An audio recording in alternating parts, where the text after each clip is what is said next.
Les jeunes ne sont pas des tanguis, ils ne veulent pas rester indéfiniment chez leurs parents, pas du tout. Ils veulent devenir indépendants, autonomes, avoir leur propre logement. Les jeunes femmes ont des attentes beaucoup plus élevées que les garçons. Les jeunes garçons se dirigeant vers les secteurs de la production, les jeunes filles vers les secteurs des services. Effectivement, le travail reste un vecteur d'intégration sociale et d'épanouissement personnel important. Olivier Galland, dans votre enquête pour l'Institut Montaigne, vous cassez l'un des grands mythes sur la jeunesse française. Le travail demeure un élément structurant de leur vie. Effectivement, alors on pose une question, par exemple, pour donner quelque chose de concret. Qu'est-ce que vous feriez si vous aviez les moyens de ne pas travailler ? 80% des jeunes nous disent qu'ils continueraient de travailler. Alors parfois en changeant de métier, mais voilà.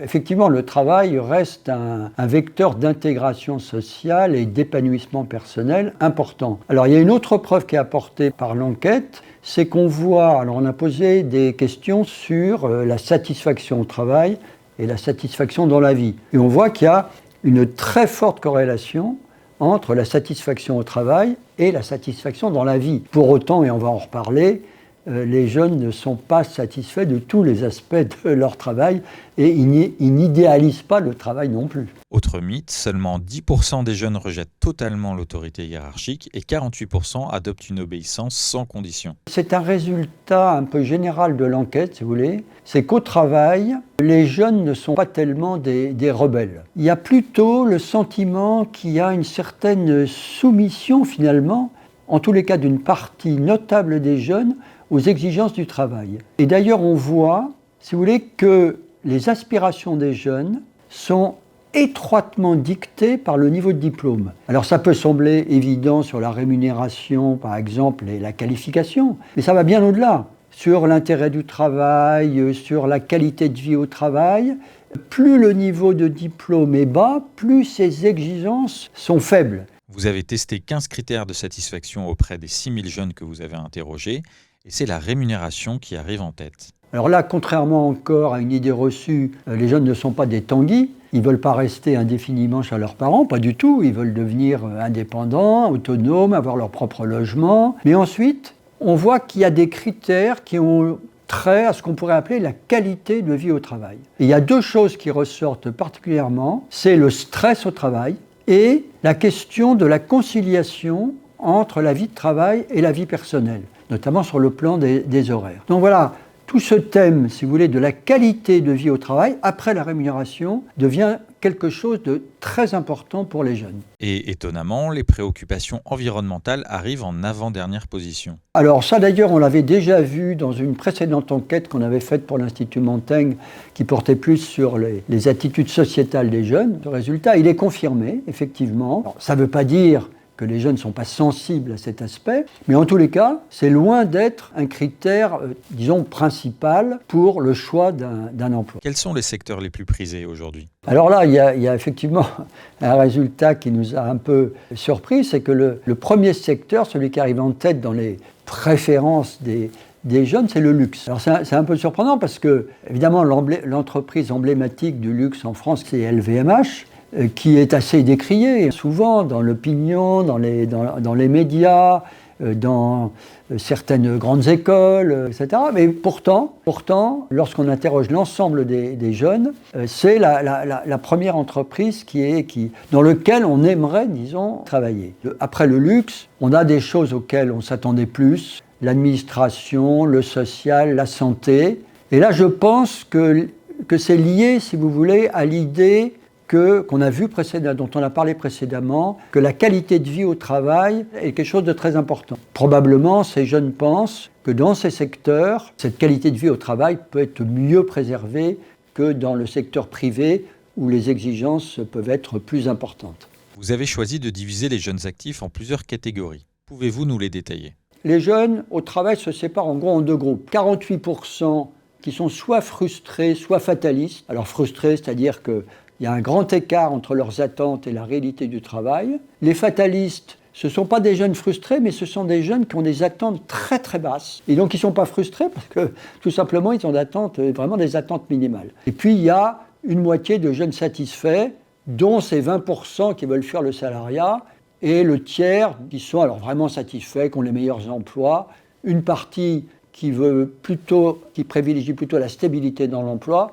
et une autre partie qui privilégie la mobilité. Le stress et les contraintes émotionnelles sont au cœur du mal-être professionnel. Est-ce un phénomène nouveau ou une réalité longtemps ignorée ? Oui, alors effectivement, c'est pas nouveau, hein. Les risques psychosociaux, comme on appelle, c'est quelque chose qui est repéré déjà depuis plusieurs années. Mais je pense, vous voulez, que c'est très important parce que ça traduit vraiment le passage, à mon avis, d'une société industrielle à une société tertiaire. C'est frappant de voir dans notre enquête que la pénibilité physique, les risques physiques viennent plutôt en queue de liste des frustrations au travail et des qualités attendues du travail. Ces risques physiques, c'était ceux qui étaient précisément associés aux métiers industriels, aux métiers de l'industrie, aux métiers de la production. Et les risques psychosociaux, ce stress émotionnel, ce sont plutôt les risques qui sont associés aux métiers tertiaires, aux métiers de service. Et donc là, on a un clivage dans la jeunesse entre des jeunes, parce que c'est aussi un clivage de genre, parce qu'on a toujours une orientation qui reste extraordinairement sexuée, notamment dans ces filières professionnelles. Les jeunes garçons se dirigeant vers les secteurs de la production, les jeunes filles vers les secteurs des services, et notamment des services à la personne. C'est dans ces secteurs des services à la personne qu'apparaissent et que se développent ces risques émotionnels liés notamment au contact avec le public. Ces métiers qui sont privilégiés par les jeunes femmes, eh bien, ce sont des métiers où ces risques émotionnels sont très prégnants et une partie des jeunes en souffrent fortement. Un jeune sur 3 regrette de ne pas être reconnu au travail par ses managers.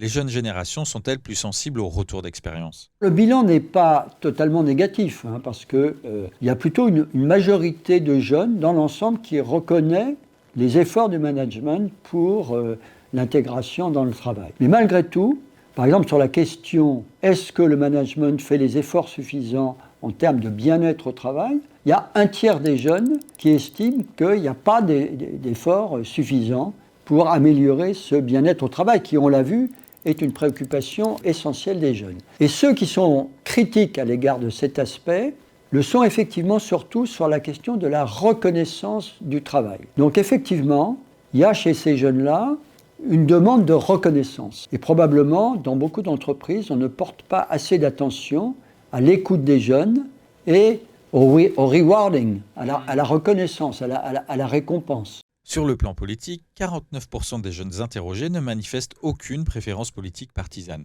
Et parmi les affiliés, il y a de plus en plus d'attrait pour les extrêmes. Cela confirme-t-il qu'il y a bien une jeunesse plurielle ? Oui, tout à fait. Alors d'ailleurs, Jeunesse plurielle, c'était le titre de notre précédente enquête sur les attitudes sociétales et politiques, et on trouvait déjà ce résultat. Mais ce qui est frappant, c'est le fait qu'on n'a trouvé absolument aucune corrélation entre la frustration au travail et l'adhésion à des idées radicales en matière politique. Ce n'est plus le cas parce qu'une grande partie des jeunes, tout simplement, est désaffiliée politique. Et que l'autre partie, probablement, est plus sensible aujourd'hui à des questions identitaires ou sociétales, liées par exemple à l'environnement, au genre, au racisme, qu'à des questions liées à, pour reprendre un langage marxiste, à ce qu'on appelait les rapports de production. Vous nous apprenez également que le vote pour le Rassemblement national n'est plus un vote de contestation, il est devenu un vote comme les autres.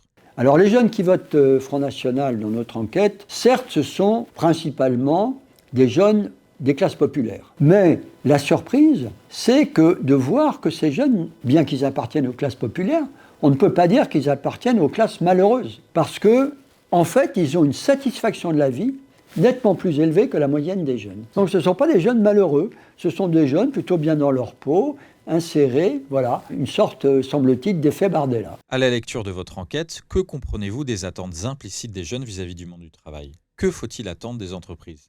Il me semble que la question de la flexibilité des horaires serait une question extrêmement importante à mieux prendre en compte. Et peut-être faudrait-il déboucher sur des propositions pour l'aménagement des horaires, de manière à ce que les jeunes puissent mieux concilier. Voilà, des entreprises qui proposeraient ça, je pense qu'elles attireraient beaucoup de jeunes.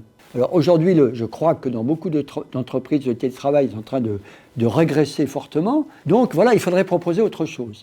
Alors il y a un autre résultat de notre enquête aussi, c'est qu'on voit que 27% des jeunes disent avoir souffert de harcèlement moral. C'est quand même un pourcentage important, très important. Et donc là, il y a des questions pour voilà, comment le repérer, comment y remédier. C'est aussi des questions très importantes. Qu'est-ce qui vous a le plus surpris dans cette enquête ? C'est quand même les différences de genre. Les différences de genre, ça c'est assez fascinant. D'une part, l'orientation extrêmement sexuée. Dans le général, les filles se dirigent vers le littéraire ou le social et les garçons vers les sciences. Et dans les filières professionnelles, les filles vers les filières de services et du tertiaire, les garçons vers les secteurs de la production. Deuxième point, très, très fascinant, aujourd'hui, les jeunes femmes ont des attentes beaucoup plus élevées que les garçons. Ça ressort très fortement dans notre enquête. Elles ont des attentes plus élevées et aussi des frustrations plus élevées. C'est probablement, si vous voulez, un renversement par rapport aux générations précédentes. Et pour autant, elles ne traduisent pas ça, c'est ça qui est assez surprenant, en insatisfaction revendiquée, ni même en revendication. Alors probablement, est-ce que ça viendra ? Je pense que ça viendra. Mais pour le moment, on a cette espèce de paradoxe féminin, d'attentes très fortes, mais qui ne se traduisent pas directement en revendication et en implication.